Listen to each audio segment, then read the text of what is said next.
தனக்கு பதில் கிடைக்கும்படி தேவனுக்கு ஒரு பொருளை முந்தி கொடுத்தவன் யார்? வானத்தின் கீழ் உள்ளவைகளெல்லாம் கர்த்தராகிய இயேசு கிறிஸ்துவுக்கு உரியவளாக இருக்கிறது. ஆமென். அவருக்கு மட்டுமே சொந்தமானதாக இருக்கிறது.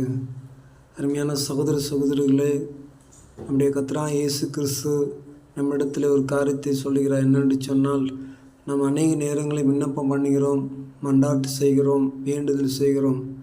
ஆனால் தனக்கு பதில் கிடைக்க வேண்டும் என்று சொன்னால் தேவனுக்கு ஒரு பொருளை முந்தி கொடுத்தவன் யார்? அவர் பொண்ணை கேட்குறாரா? பொருளை கேட்குறாரா? இல்லை ஆஸ்தியை கேட்குறாரா? அந்தஸ்தை கேட்குறாரா? இல்லை, உங்கள் உள்ளத்தை மட்டும்தான் கேட்குறார். அந்த உள்ளத்துக்குள்ளே இயேசு வந்துவிட்டால், ஆமென், நீங்கள் ஆண்டவரிடத்தில் செய்கிற விண்ணப்பம், அதாவது அவருக்கு உகந்த விண்ணப்பத்தை செய்தால் அவர் உங்களுக்கும் நன்மை செய்ய ஆயத்தமாக இருக்கிறார்.